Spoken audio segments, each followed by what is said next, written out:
names okay? Is yeah. What's the definition of social enterprise? Combines commercial and social goals, but with Emphasis. emphasis on the latter. Profits reinvested in community or company. Right. So it combines commercial and social goals. It still has social goals, such as helping the lives of the marginalized groups or helping disadvantaged people. And so the purpose is social goal is there, or it can be for in order to support equality between different socioeconomic groups, or it could be equality between sexes, genders. It could be anything that, any purpose to try to tackle the social problems, what you see as problems. Maybe recycling business, our trashes and just our trash is problems, causing problems in the society. It is true, right? I don't know how much you're interested in environment, but there's a higher concern and consciousness about environmental issues, right? And so one day, there's a bad example. I was cleaning my toilet, all right? So I try to get the strongest, very effective detergent, any kind of liquid that is very strong and that has very strong smell, so that when I use it, that I want to make sure that it does not have any dirt, it doesn't have any bacteria or anything bad, right? So that's what I grabbed from the shelf, and I actually poured some liquid and then started to clean, and then I flushed the toilet, and then I thought to myself, wait a minute, okay, where is this going, right? This whole thing, very toxic. So it says like warning, don't get it into your eyes, don't touch with your bare hands and things like that. It's pretty strong. Then when I flush it, where does it go? Yeah, to the rivers and streams and the ocean, right? And then what does the government try to do? Why do they control the water and power? What do they do? So then we'll try to purify it. Yeah, through a certain system, certain process, they try to purify the water. And then what happens? Once it has been purified, what happens?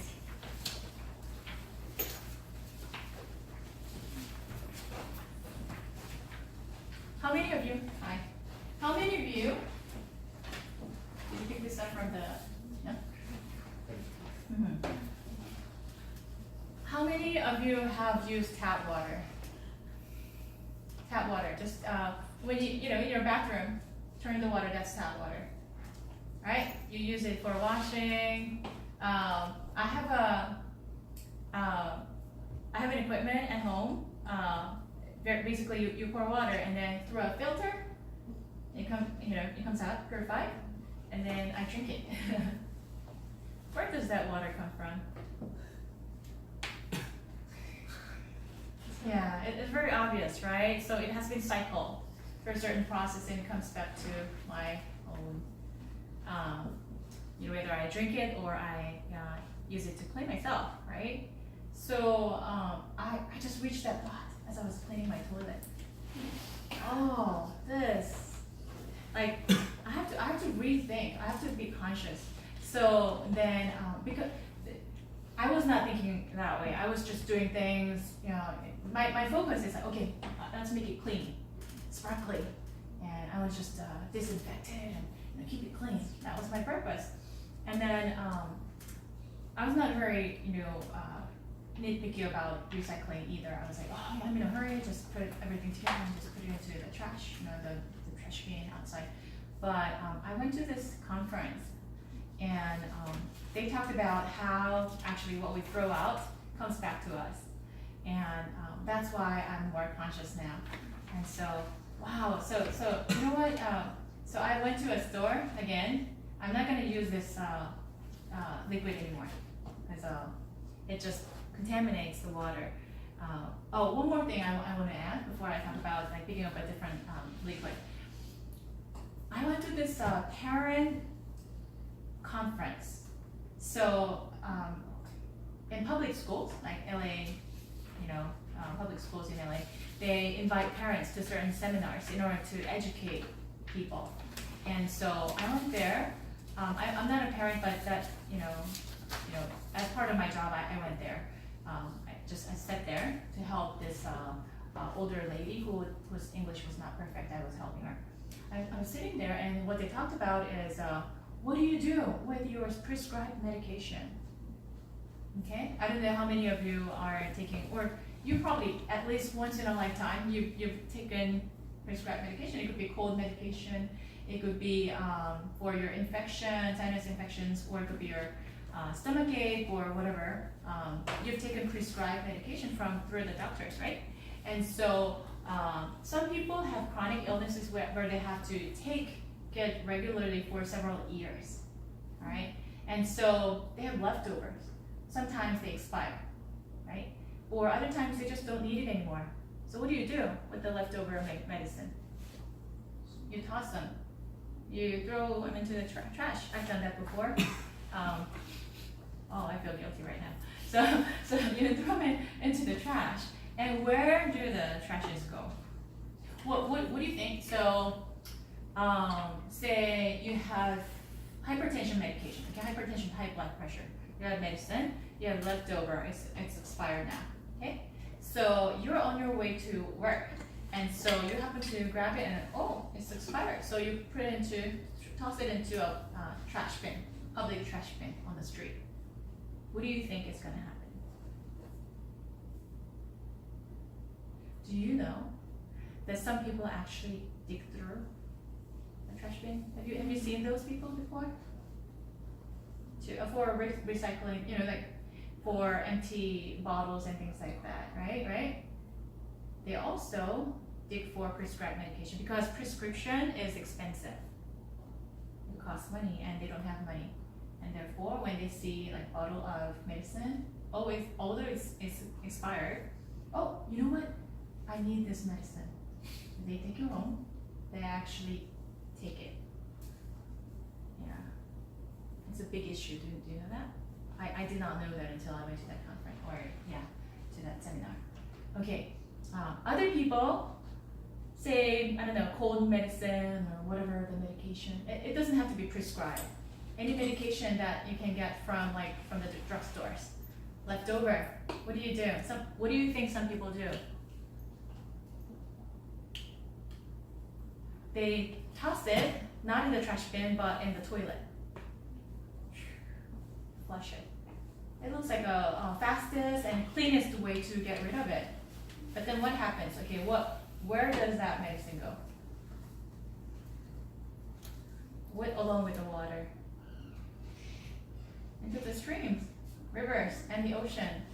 And what happens when it's dissolved in water? Okay, it goes into the sea. What happens?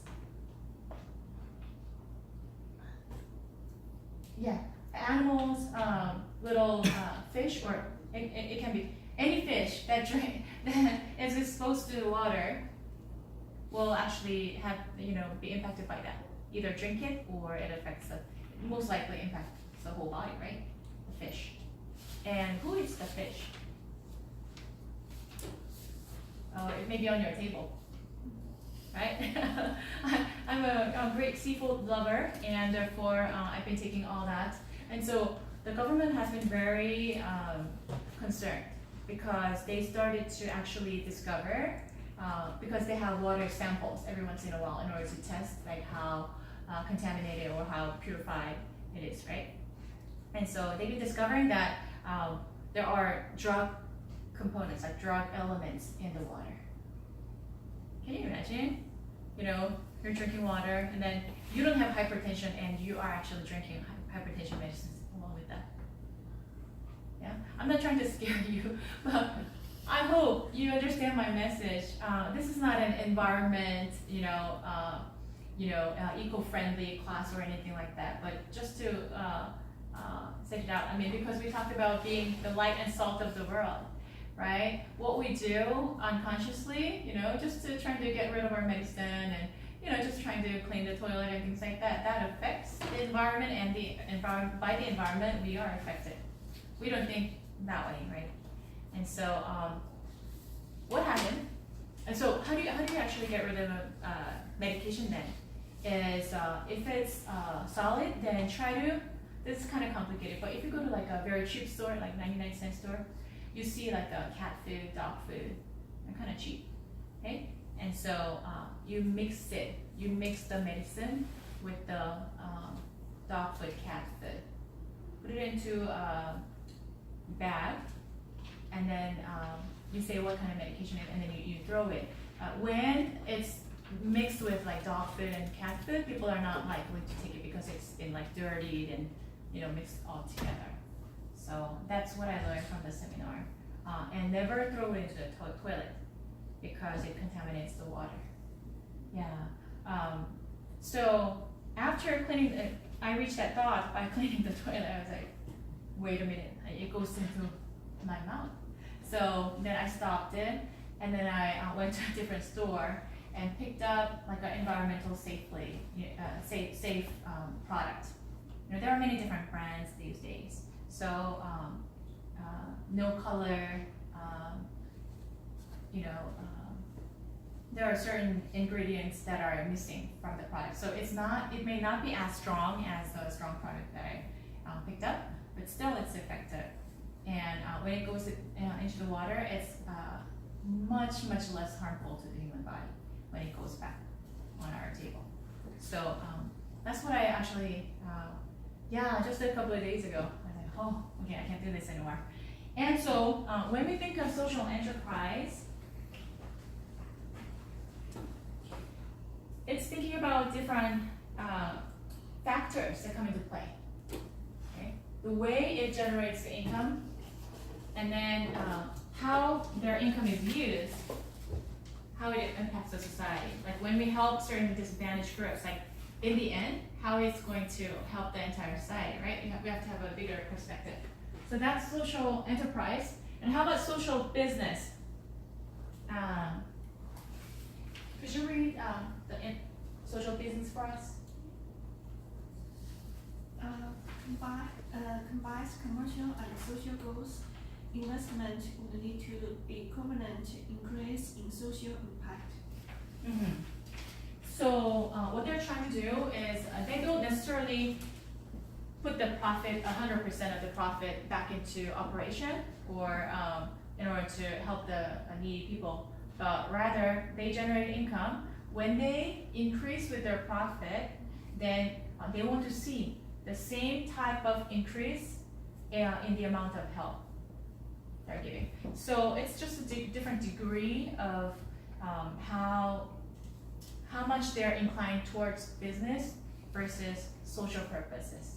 So the third one that you just read is closer to just pure business organizations compared to the second one. Okay, and then the last one, could you please read? For profit. For profit, profit maximizing company, CSR, and social impact considered, and add on to the core business agenda. That's right. That's right. So these days there are so many companies, like big companies. It could be Apple. It could be what other big companies? It could be Samsung, or it could be any of the giant companies that we all know. But they try to do something.